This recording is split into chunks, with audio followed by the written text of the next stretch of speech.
Mga kapuso, posibleng magtagal hanggang sa susunod na linggo ang Tropical Depression Julian. Base sa forecast track ng Pag-asa, unang kikilos patimog ang bagyo dahilan para makaipon ito ng lakas at maging isang tropical storm. Pagsapit po ng linggo ay posibleng mag-iba na ang direksyon ng bagyo at kikilos pahilaga. Tutumbungin po nito ang northern boundary ng Philippine Air Responsibility.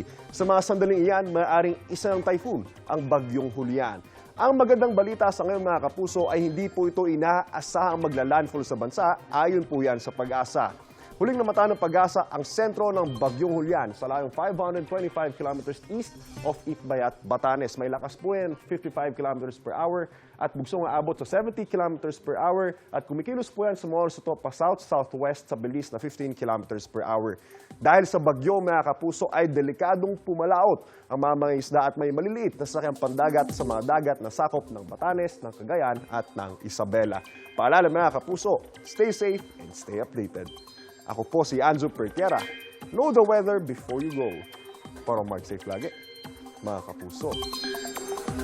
Kapuso, para laging una ka sa mga balita, bisitahin at mag-subscribe sa GMA Integrated News sa YouTube. Sa mga kapuso abroad, samahan nyo kami sa GMA Pinoy TV at sa www.gmanews.tv.